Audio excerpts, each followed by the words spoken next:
Treachery, backstabbing, murder. Emmy-winning The Traitors is back for an all-new season. Here we go again. Join me for the ultimate game of survival, where making it to the end is a matter of life and death. This game is torturous.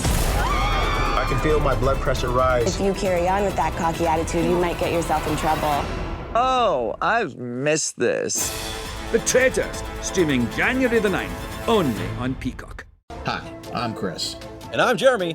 And I'm Fergal. And we're from Movie Smash. Comic book movies are having a golden age right now with the MCU. Movies based on comics aren't necessarily a new thing, but they're a big thing. Join us every other Tuesday on Movie Smash. We explore these movies and find some hidden gems. Every other week, we revisit some of the best. And some of the worst movies based on comics or graphic novels. Was Green Lantern as bad as you remember? Heck no! Is Time Cop the most accurate time travel movie ever created? Absolutely. Was Mystery Men way ahead of its time? Should they be revisited? Should they be forgotten? Join us on Movie Smash and find out. Listen wherever you find your fine podcasts.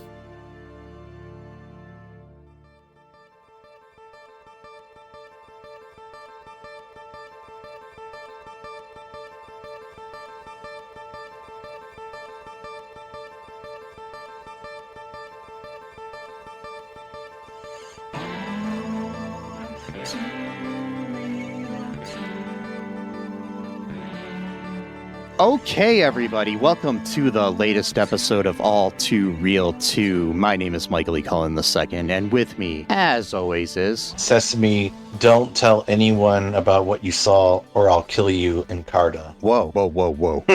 Those are some strong words there, my friend. Whoa, yes, whoa is correct, yes. So, what am I supposed to have not seen here? The fact that one, if not multiple families in your neighborhood could be in the Actors Protection Union for some reason. Sitcom relocation program. Yes, because, they might have, their ratings may have gone down or their show may have been canceled and somehow they've been banished to our world, but not allowed to tell anyone that they're actually TV show. I mean, so there is an alien named Elf that lives next door to me. Yeah, well, there you go. And then, but if you do happen to notice them, they swear you to a right of secrecy that if you break, you will be murdered and or banished to your own TV show. But it's not very good. It's just kind of you alone on a TV set with nobody to talk to.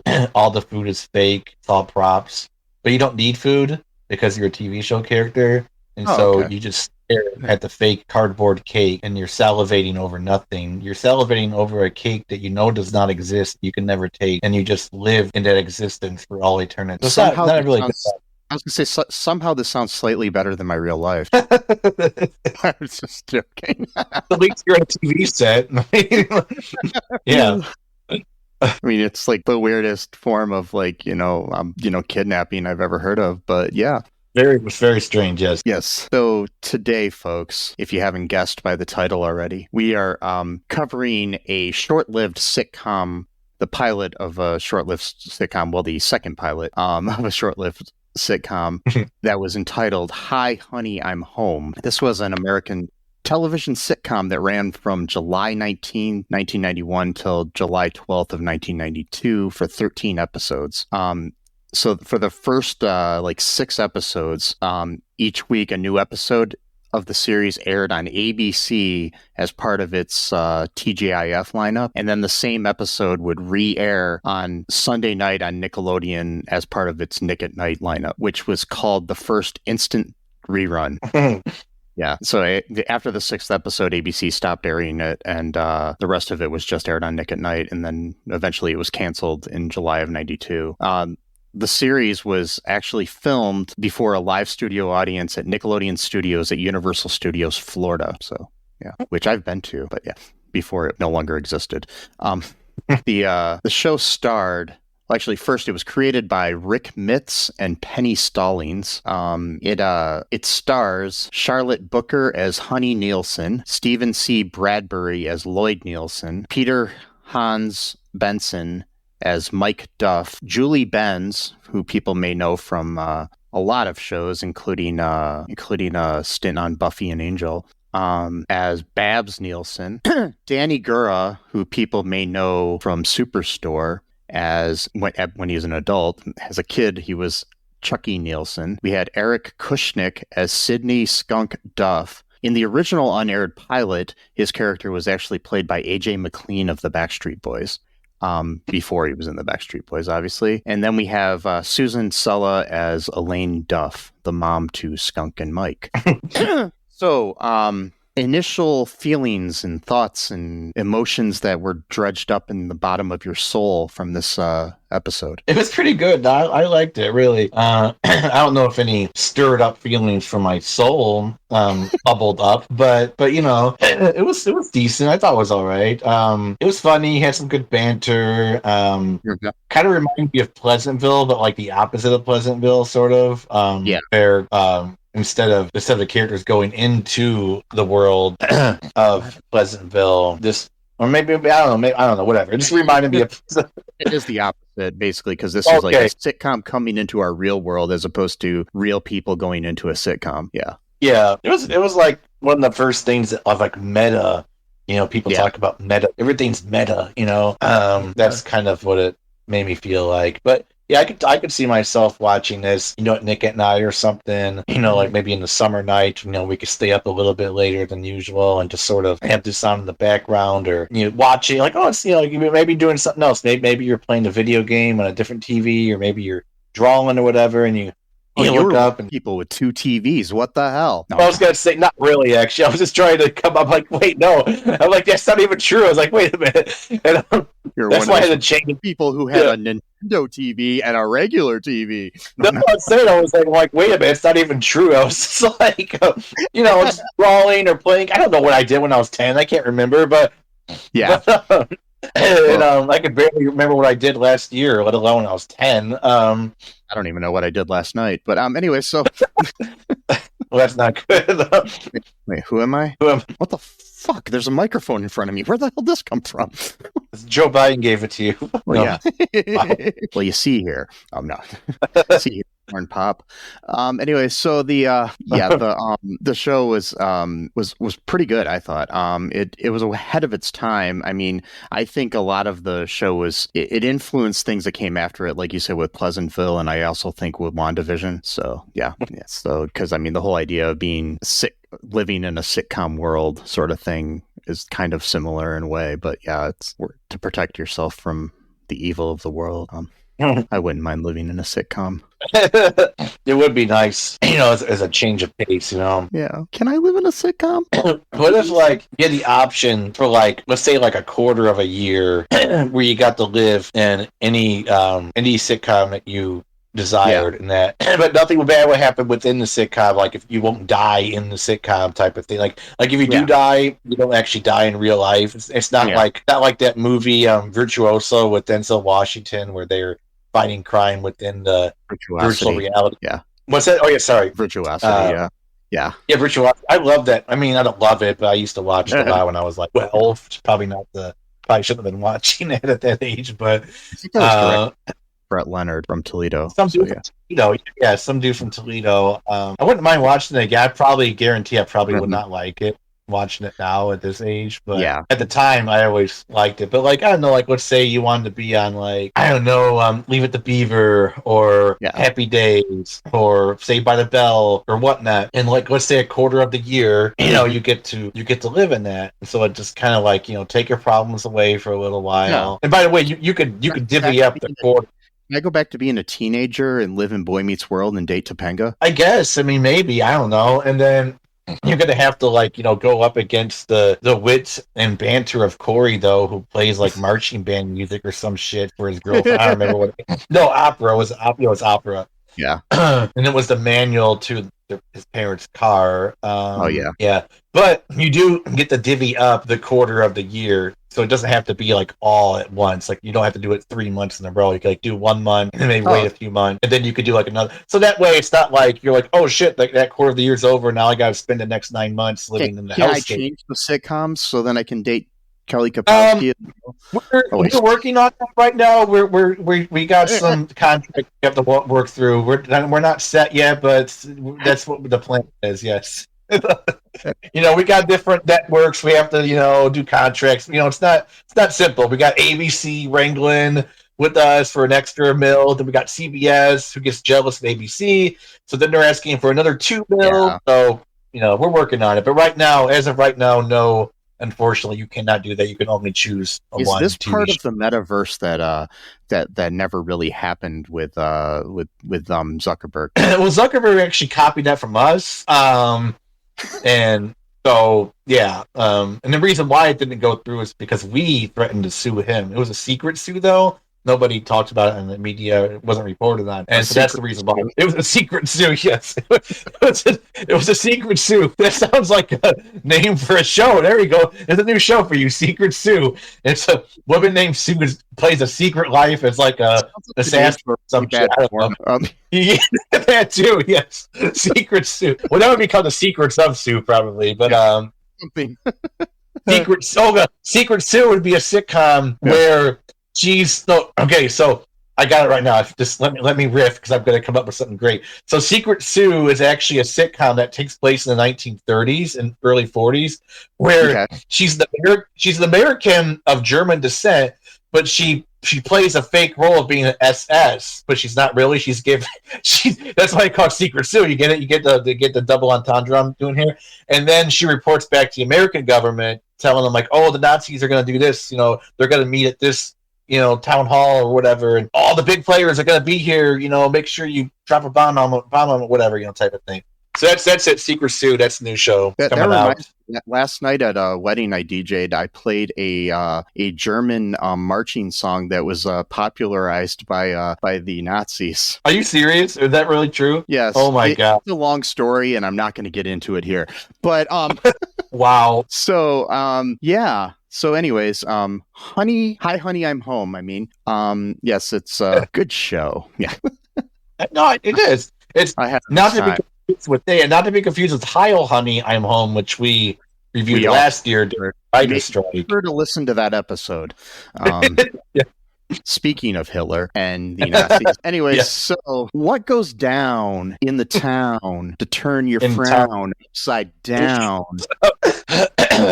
Well, I wouldn't put it that way, but so we have a character named Mike who's kind of, was it Mike? Is he the older brother? Yes. Or is that Skunk? Okay, Mike, he's kind of like the character from Pleasantville a little bit. Like he's just like, he's really into like these old TV shows, and one of them, I forgot I think it was Hi Honey I'm Home is the show. Yeah, that's the name of the show. Yeah.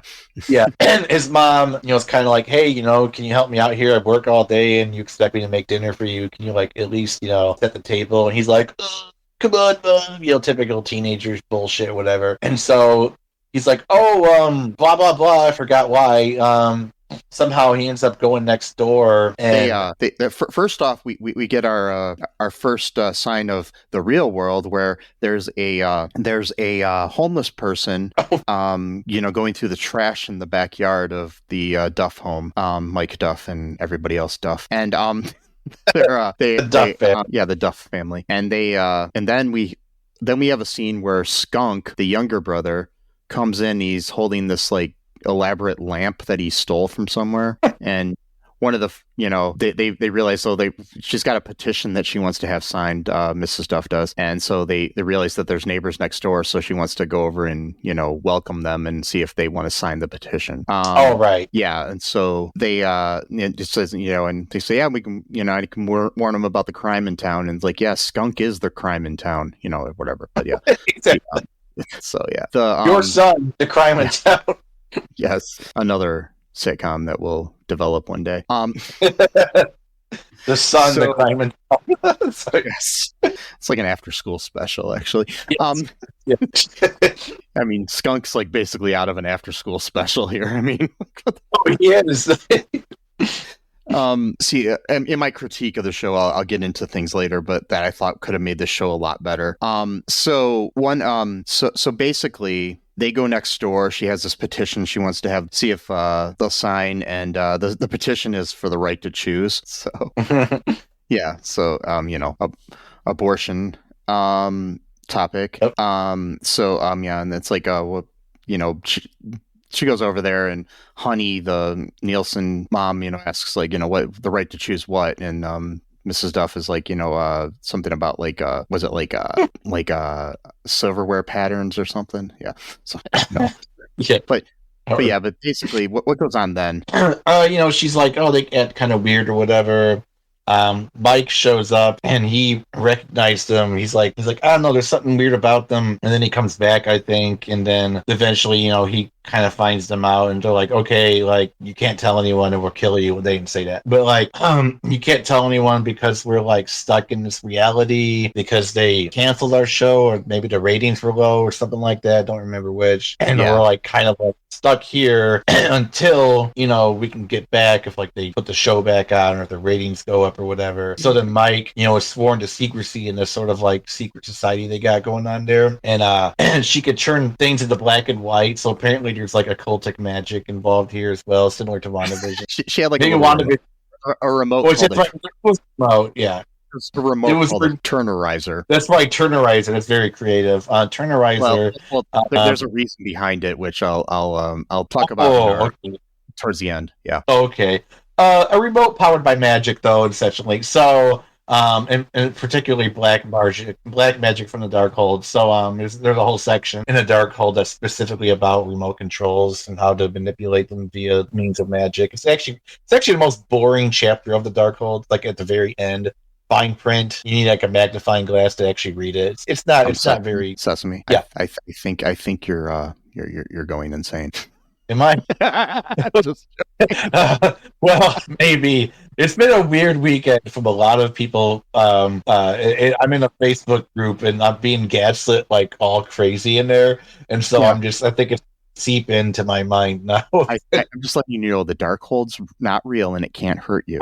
I know it's not real. I mean, it is, but I know it's not. And I know I'm supposed to say it's fake, so they don't put me in a straitjacket in a padded room. I know what I'm supposed to say, but I know what's really up. Producers in my ear right now telling me that we're not supposed to talk about the Darkhold. That canceled if you do, and then we'll be stuck in the real world, and then everything will be crazy. Oh, by the way, we're not real.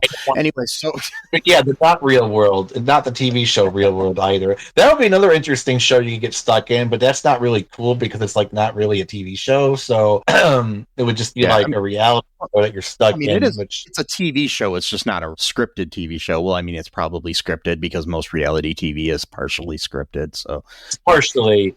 Yes. So anyway, what was this mom's name? What was Duff? Miss Duff's name? What was her name is Mrs. Duff is named Elaine. That's right, Elaine. So Mike goes back home and basically just like almost all but tells them what's going on, even though he was just literally sworn to secrecy like 2 minutes earlier. And this line really pissed me off. So he's like, oh, they invited us over for dinner, or whatever. And she's like, no, I don't want to go there, whatever. And he's like, and then Mike's like, well, that means that you wouldn't have to make dinner. It's like, bitch, what are you talking about? Your mom worked all fucking day long. You go make dinner. What are you talking about, asshole? This is the 90s. This is women's lib area, too. Like, this is not like 1950. Like, but again, since he watched the show for the 1950s. Main reason she didn't want to go, though, it was some kind of dinner at a church. Originally. Oh, is that what it was? Oh, yeah, that's right. Oh, yeah. No, yeah, okay, yeah, that's right. Church dinner, which I understand. I wouldn't want to go, but like. But then they're like, oh, it's free food, so yeah, whatever. Like, yeah, you wouldn't have to make dinner. It's like, what do you mean you wouldn't have to? How about you take a break from the TV show? You could rustle up, some spaghetti or some chicken or fuck, even BLT sandwiches. If you want to be that lazy about it. That takes, 10 minutes to make all together, including slicing the tomatoes, the lettuce, the bacon, the mayonnaise, or whatever else, condiment that you would like. But now I'm getting hungry talking about it. But anyway, so somehow they get back to that's a very sexist condiment, though. It's mayonnaise. There's never womannaise. No, don't get woke on me, bro. Come on, don't get. There was this guy on Twitter that was trying to argue with me. I don't argue with them at all, but like he was trying to argue with me, and I went to his page just to see what it was. It was like joined in July 2024. I'm like, okay, 3 month old profile. like fake. 10 followers, and it had like a Christian cross, of course, and it said on top of his page, it said "awake but not woke." I immediately blocked him. I was like, "Come on." Yeah. Probably not even real. Probably Russian propaganda. But it's either like Estonian, like all these people in Estonia that they pay like $2 a day, to basically Twitter farm and just tank that app to like oblivion, which is that's weird because Elon Musk loves Oblivion, but I guess that was whatever. And then yes, so can you? Yeah, go ahead, because I'm kind of losing my train of thought. So back in the episode, so basically, okay, so first off, there was the one funny over-the-top joke that kind of bothered me too, where so the daughter of the Nielsens, played by Julie Benz, named Babs, when she's introduced to Elaine, she says, "Hi, boobs. I mean Babs." Yeah. Yeah. Because she has some big old bitties. And sorry. Wow. I was trying to figure out. I heard that in a song that I played last night at the wedding reception I DJ'd as well. So wow. Yeah. But now don't mention the name Diddy now, because now I think of P. Diddy. Oh no, I didn't say Diddy. I said tiggled bitties. Oh, okay, good. All right. Yeah. Yes. So that makes it makes never mind. Yeah, I was like, wait. So but anyways, we're back at the Nielsen's house and come over for, what they think they're going to come over for the dinner that's going to be at the church or whatever. But it turns out that all of a sudden, Mr., I don't care about my wife, expects his wife to all of a sudden make a dinner for his boss who's coming over. So, yeah. Find out that. So then Elaine basically starts to show her how to, make things fast. And then she brings over like dinner kit that she has, like basically it's like all this stuff you microwave and everything. And the Nielsens don't have a microwave, so she throws the stuff in the oven and and then also puts the instant pudding that they have that's already made into this KitchenAid blender type thing, and so our mixer, and it like makes the pudding go all over the place. You have like your typical sitcom crap where everything's you're catching the kitchen on fire and you're getting potatoes and pudding all over the place. That's exactly how I make dinner, actually. So because I just me too. Yeah. Just like in the Teen Witch, where the brother is like a complete slob. It just has like desserts all over the table. The thing is too, she also put the bag, and she didn't even take it out of the oven. She just put the bag in the oven. Like, how would you think that's? I don't know, but I guess she's a sitcom character. Yeah, she cooked French, and so she's not used to this easy shit, Yeah. So so basically, then Mike comes in and saves the day and says, we're going to order chicken from a generic name chicken place because they couldn't say KFC. And so they order some buckets of chicken or whatever, and basically serve that to the boss, who comes in, and the boss is played by Gal Gordon. He plays the character of Theodore J. Mooney from the Lucy Show, so character that he played on that show. So Gal Gordon comes in, and then basically Mr. Nielsen asks, like, so about that promotion, and he says, well, the whole plant's closing down, we're all gonna be without a job, and blah blah blah. Yeah. And so then there's also a nice part where Elaine thinks that Honey is like so set in her 50s ways and doesn't understand why she's like that, and the homeless guy comes by and she sees him in the backyard, and Honey is really nice and decides to invite him to dinner, which kind of opened up Elaine's eyes to thinking that, oh well, Honey does have a heart after all, and cares about people. So I'm sure that that starts to build their friendship in future episodes. So yeah, but basically that's how the episode ends. We find out that Mr. Nielsen basically is losing his job. Yay! And then he'll be like the homeless man that's in the backyard and just hang out with them. That's episode 3. The whole family becomes homeless, and then the government won't do anything to help them out because they give all their money to corporations who then give them bribes back. And wait, what am I talking about? Anyway, sorry, we're talking fake world, not the real world. Gotcha. Sorry. By the way, go ahead. Yeah, go ahead. Well, I just wanted to say, what neighborhood are they living in where the same homeless man just shows up in people's backyards and like nobody calls the cops, nobody does anything. They're just like, oh yeah, I'm just gonna waltz right through your backyard and just dig through. And the thing is in most cities, like homeless people don't necessarily hang out in neighborhoods. That's the other thing. It's like, what are you talking about? Like, there is no like homeless guy in the neighbor. Like, oh, there he is on. I can't think of a phone. Like, I did. I mean, I will tell you though, like a block from where I live. But it was kind of in front of a business though. There's a homeless guy who doesn't have legs that is around in my town. And he has a wheelchair and everything. And one day he was just laying on the concrete sidewalk out on the side of this building. My dad and I drove by. I called the cops because I was like worried about him. But they're like, "Oh, we know he's there. He's just resting. He's good. We already checked on him." Yeah, God forbid you give that person a home. Like, we checked out him. He's good. Yeah, he's taking a nap on the pavement. Everything's good. It's like our country is so fucking good. And this was at like 10:30 at night too, or something, or 9:30 at night or something. So it's like, the world is a hellscape, man. I know. Yeah, but we've got tons of money for wars. We got to give it all to Israel. That's our boss, right? You know, it's they demand war. It's never enough. So sorry, homeless dude who without legs, who probably lost his legs to fighting a war for America itself, and basically his reward is coming back home to a busted up body and sleeping on. God, you made me so depressed. I'm just imagining this legless guy sleeping on the pavement. It's like the most depressing thing. Around the next day, I saw him. I always see him around town. He seems like a happy dude too. So I don't know. He's deluding himself because he doesn't want to end up like committing suicide. Basically, he's trying to like think of like positive things. Like, for all I know, I'm just assuming he's homeless. Maybe he has a home, and maybe he just likes to lay on the concrete. I don't know. Yeah, he just, that's his favorite spot. We don't want to bug him. We don't want to take away the one moment of joy he has where he lays on the pavement for fun. Don't know. Yeah.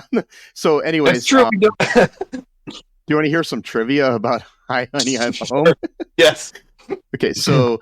As I said earlier, the show was advertised as TV's first instant rerun due to the fact that ABC would premiere the new episodes on Friday on TGIF, and Nick at Night would rerun the same show on Sunday night. Here's the thing, the Nielsens are able to change their world from color to black and white and back again with their Turnerizer remote control. This is a dated reference to media mogul Ted Turner, who became a 1980s punchline for his efforts to have old black and white films converted to color. Oh my God. So that's why it's called a Turnerizer. It's not because it's turning things, it's because of Ted Turner. I mean, I figured that's what it was.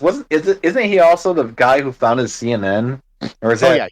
Yeah, he's the guy that founded CNN, TBS, TNT, some other cable networks and stuff too. Yeah.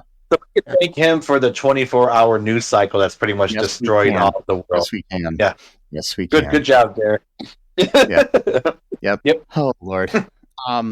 So and like I said, although the dialogue remained practically unchanged, the entire pilot was scrapped and reshot when Susan Sella and Eric Kushnick as Elaine and Skunk joined the cast. 8 years after the show premiered, Nickelodeon did air the unaired pilot, as part of a Before They Were Stars showcased, highlighting original actor who played Skunk, AJ McLean, who went on to join the musical group Backstreet Boys. So the cast was primarily comprised of New York stage actors.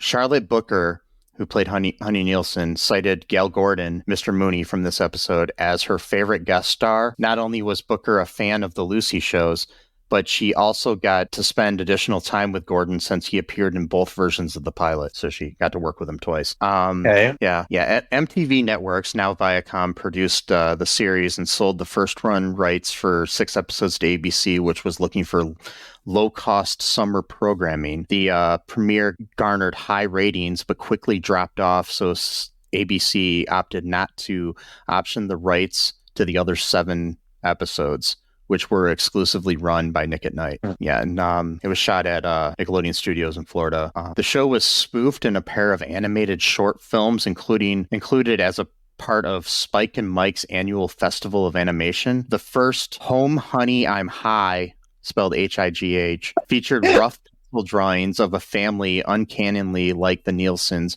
who smoke marijuana at the end of a long day. The follow-up, Home Honey I'm Higher, What You Should Know About Drugs, features more polished animation and plays like an educational film depicting the family members gleefully indulging in a variety of illegal substances. Wow. And then it says the series is a possible inspiration for the Marvel Limited series WandaVision, in which characters of Vision and Wanda are placed into a 50s era sitcom setting that is unwittingly projected by Wanda, who tries to hide in an innocent, carefree, non-violent world.